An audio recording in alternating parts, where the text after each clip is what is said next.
जरा जास्तीचे पैसे गेले तरी चालतील, पण त्या जामकरचा शोध कुठपर्यंत आलाय हे मला कळायला पाहिजे. त्यासाठी हे पैसे कामी येतील.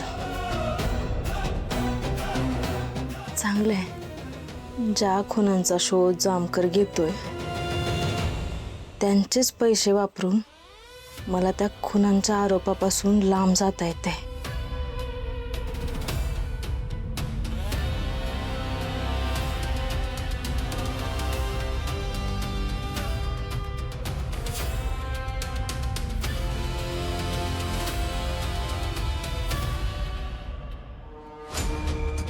बंटी, किती वेळ खेळणार आहे? अभ्यास केला का आज? मग थांब ना थोडा वेळ, येतो, तू जा ना. लवकर या.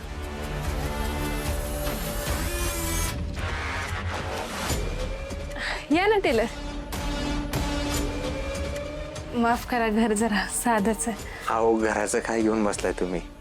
घर हे घर असतं, मग बंगला असो, राजवाडा असो, पत्र्याचं घर किंवा झोपडी, मनाची श्रीमंती मोठी हो.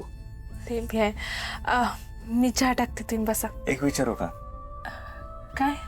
असं एकट्याला जगणं कठीण जात असेल ना? एकटेच काय हो, पोराचीच काळजी वाटते. दिवसभर मी कामाला जाते ना, मग त्याच्याकडे लक्ष द्यायला कोण नसते. त्याचा बाप नीट असताना तर माझ्यावर आणि माझ्या लेकरावर ही येळ नसती आली. नको नको ती कामं नसती करायला लागली. नको ती म्हणजे? म्हणजे अशी लोकांच्या घरची कामं नसती करायला. हा, बसा ना, मी चहा टाकते. अहो, माफ करा, बसा.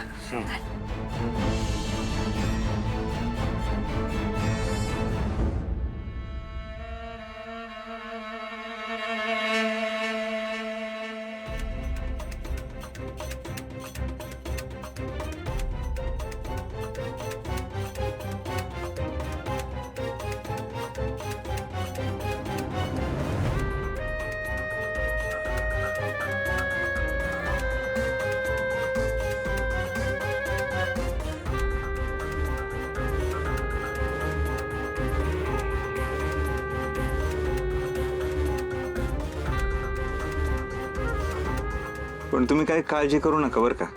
तुमच्या वडिलांनी तुमच्यासाठी चांगली सोय करून ठेवली, जी नवऱ्यानं नाही केली ती. आता 50 लाख रुपये तुमच्याकडे आले की पाहिजे तसं आयुष्य जगा परत. या बिचाऱ्या माणसाला खरंच वाटतंय मला 50 लाख मिळणार आहेत. आता कसं सांगू यांना? यांच्याच बायकोने सगळं नाटक करायला सांगितलंय मला. पण किती काळजी आहे या माणसाला इतरांची. एवढा देव माणूस आहे तरी याच्या बायकोला संशय घ्यावासं वाटतं याच्यावर. हे विचारू का तुम्हाला? विचारा की. तुमचं किती बायकोवर तुमच्या प्रेम आहे हो? जाऊ द्या हो, नकोच तो विषय. असं का? नाही नाही, काय नाही, नका विषय काढू तो, त्या सोडून. अहो, पण त्या तर तुमची किती काळजी करतात. काळजी काळजी कसली हो? संशय घेत असते सतत माझ्यावर. काय, माझं बळजबरी घरच्याने लग्न लावून दिलंय ना, त्यामुळे निभवायचं आता.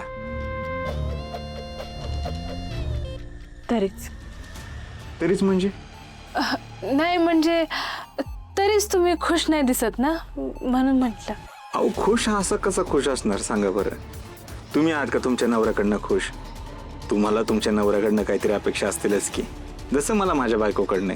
आता लग्न केलंय म्हणजे आपण आपल्या पार्टनरकडनं अपेक्षा ठेवतोच की. विश्वास, आपुलकी, प्रेम हे पाहिजेच असतं. बरं, आता हे नसेल मिळत तर मग लग्न केल्याचा उपयोग काय? लग्न केलंय म्हणून निभवायचं आता. त्यात विश्वास असो किंवा नसो, चालायचंच. हे बघा टेलर, असं काय बी नसतं. आयुष्य प्रत्येकाला एक संधी नक्कीच देतं.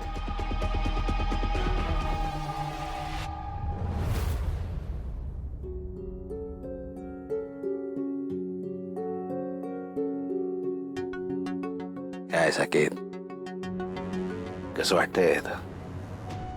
सुधारणा आहे ना? हे बघ, तेल आणलंय गरम, तुझ्या सगळ्या अंगाची मालिश करणार आहे मी आता. एकदम पैलवान करतो बघ तुला आता मी. मालिश कर. ती अंगाची मालिश केली शरीराला जरा बरं वाटतं. अखे आता माझी चिमणी इथे असती ना, तिने मला खूप टोमणे मारले असते. खूप दिवस झाले तिचा आवाज नाही ऐकला मी. आता कुठं असेल, कशी असेल, काय करत असेल, आर्या अनेक प्रश्न मनात घोंगावतात. आर्या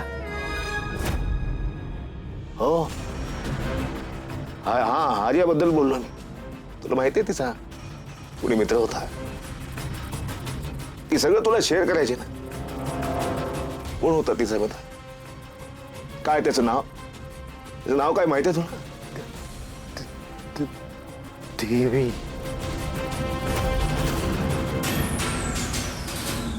देवी? साकेत कोण देवी? कोण आहे देवी? मुलगी आहे, मुलगा आहे, कोण माणूस कोण आहे देवी? काय करते, कुठं असते ही देवी? कोण आहे देवी? सांग साकेत. देवी. अरे सारखा सारखा देवी देवी म्हणतो.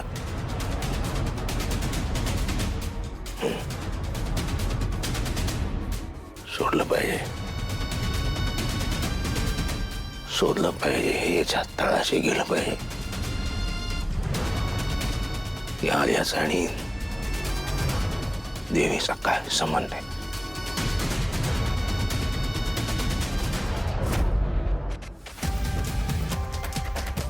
क्या?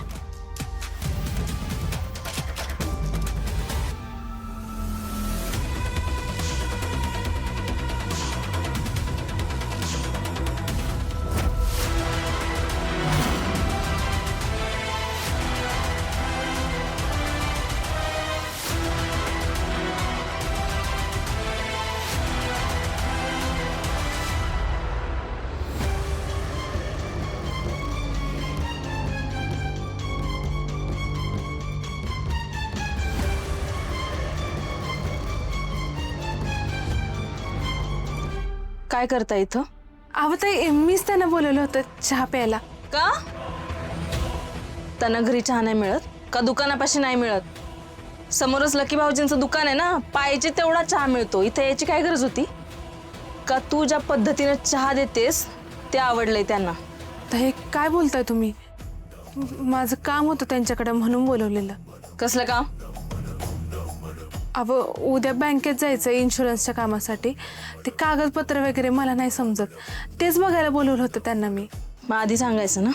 लालीजी ऐका, मी तुमचा राग समजू शकतो. आपला नवरा कुठल्याही परक्या बाईकडे एवढ्या रात्री चहासाठी जाणं हे बघून राग येणं स्वाभाविक आहे.